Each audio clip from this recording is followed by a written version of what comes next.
move on to 4.12, Chancellor's reports. Chancellor? Yes, thank you, President Reese, and greetings to our constituency groups, to our presidents, and also to the Board of Trustees.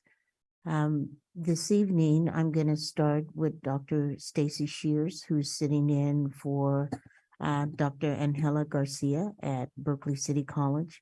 And then we're going to follow our traditional alphabetical form, which would then be College of Alameda with Dr. Bajrami, Diana Bajrami, then Laney College, President Rudy Besikof, and then finally, and certainly not least, Dr.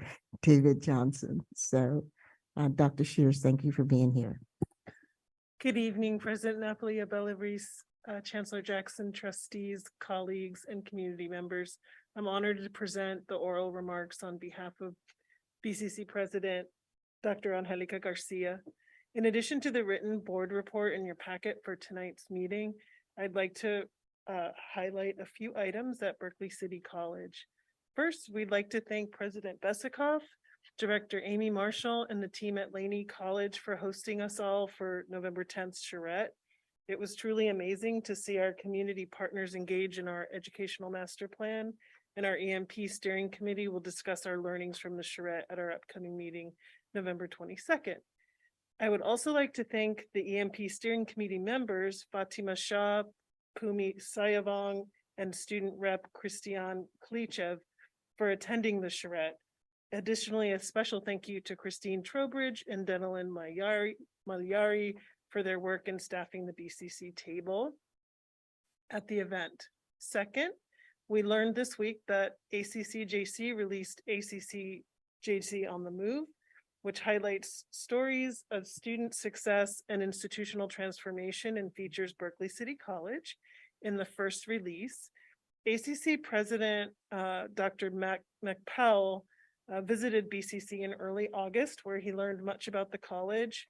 The article highlights BCC's work with connecting with historically minoritized student communities via dual enrollment, the implementation of guided pathways, and work in closing equity gaps in the college's high transfer rates.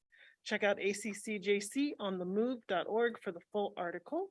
And last, I'd like to share that BCC President Dr. Angelica Garcia is being honored at the Community College League of California convening this Friday as one of the 5 beacons of racial equity across the state. The Campaign for College Opportunity is hosting a reception this Friday from 7 to 9 in San Francisco, and the following excerpt captures some of the sentiments that validate Dr. Garcia's recognition. Your courageous leadership and support for bold racial equity efforts such as more racially equitable hiring practices, intentional student service programming, and commitment to mentoring other leaders to ensure that more community college students will now be able to pursue a college degree and reach their dreams. We're proud of Dr. Garcia and celebrate this recognition as a testament to the work we're doing at Berkeley City College to create a more equitable and racially just community that serves students in our local community. I hope you'll join me in congratulating our colega and leader in this amazing recognition as beacon of racial equity. This concludes my remarks for Berkeley City College. Thank you. Good evening, President Napoli Bellaris, trustees, colleagues, Chancellor Jackson, and members of the community. I'll keep my report short today. And in addition to the written report that you have in front of you, I wanted to highlight 2 events. Colegas Conference was well attended by College of Alameda faculty, administrators, and classified professionals. And College of Alameda Director Corona Lira and Director Benavides made us all proud because they presented the success of COA Puente Summer Bridge program in enhancing Puente student transition to community colleges. And talking about being COA proud, I would like to focus really briefly on the charrette last week. Special thanks to COA team who represented COA. Professor Derek Piazza braced the cold morning to be present there at 7 a.m.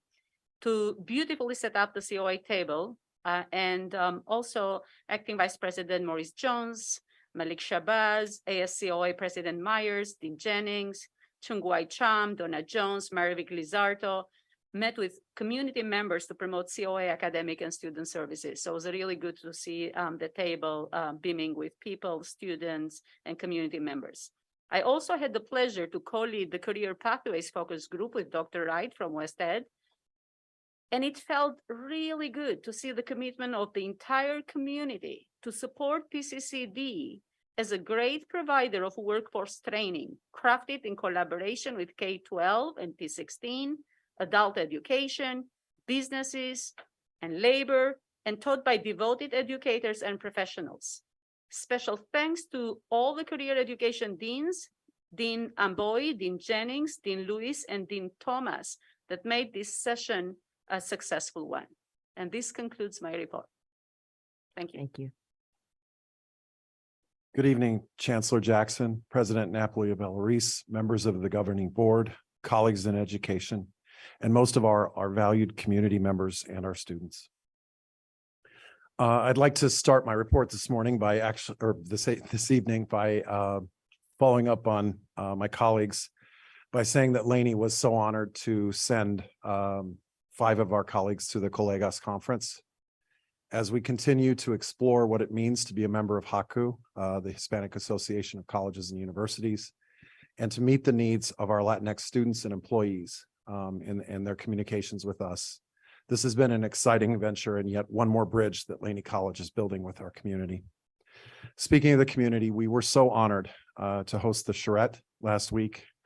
And so far this semester with the mayoral debates, welcoming Congresswoman Barbara Lee, and then of course last week's event, it really feels like Laney is the venue to be, and we're so proud of that. Also, you have a very detailed president's report tonight, and I just want to give a shout out to Janice Brown, to Katrina Santos, to Raya Zion, and Arlene Lontock, who, since we've kind of taken this approach of board report by committee, the stories of Laney that you now have are richer and that you have more of them. So I just wanted to say thank you to them for that. This is an exciting week with priority registration beginning, and among our 4 colleges, our Spring is Free campaigns kicking off. And last week, I was so privileged to hold an office hour that was attended by the greater Laney community. And going into spring, we're going to take a harder look at our tutoring services. And we're also going to take a look at those financial aid workshops that we're doing. It's our really next 2 points that I always love to say we're chasing as far as excellence goes. A lot has been going on, and we have a team at Laney that's getting ready to really get the word out. And I want to say thank you, not only to Vice Presidents Hall and Upsada, but also to Katrina Santos. You hear her name again when it comes to communication now. She's a big piece, as well as Eleni Gastis, just for their work as we come together. Speaking of coming together with Guided Pathways, you'll be hearing soon about Laney Connect, a new initiative. We've been focusing a lot on our classes and our catalog and what our offerings look like and our program tracks and where they lead. This initiative is actually now going to bring paid internships eventually into Guided Pathways as a piece of the puzzle. And I want to thank Eleni and Susan Timroff Savala, because they've really stepped up and really provided some leadership as it relates to this. And then finally tonight, I would like to thank the board for agreeing to close our proceedings tonight in the memory of Carlos Ferrer. He actually first joined the Peralta District in 1985 and served at COA and at Laney College. Certainly was someone who was an enthusiast and a lover of students. In his role as a physical education attendant, took time to be a club sponsor for volleyball and for soccer along the way. Someone who was a lover of life and someone always to be seen every year, apparently in San Diego at Comic-Con. And just really someone that when people talked about him with me at Laney over the last 2 weeks, the smile was the one constant. So I thank the board for allowing us to close the meeting tonight in his honor. And with that, I conclude my report. Thank you. Well said, Rudy. Good evening, Chancellor, President Napoli Abella-Reese, board members, community, and colleagues. So you have my report as well, which highlights the recent conference visits. Colegas was on our, we had the opportunity to send some folks to Colegas as well, and also the Umoja conference in Southern California. And you also heard from our classified Senate talking about the strides we're making with the IEPI grant and moving forward with classified professional development for our classified staff. So I'm going to keep my comments very brief and just focus on just saying a word of congratulations to our very own Merritt College's very own Dr. Jennifer Shanosky for her, she didn't want me to jinx it, but her election to the Berkeley School Board. You may know her as a chemistry instructor at Merritt or the PFD president, but you can now add the title of elected official. So in asking her why she wanted to pursue this office, she shared that, quote, "I'm running for Berkeley School Board because I am passionate about public education and community service. And I feel so fortunate that my children have had the opportunity to have the stability and strength of Berkeley schools." And she wanted to ensure that the schools remain effective, inclusive, diverse, and dynamic for all students. So we're just going to say from Merritt College, well done, Jennifer. And we wish you great success. And we know that you will bring the same great passion and commitment to your new post. That concludes my remarks for the evening. Thank you. Thank you, President. So I'll turn it back over to the president of the board. Great. Thank you all. Let's move on to 5.1 presentation.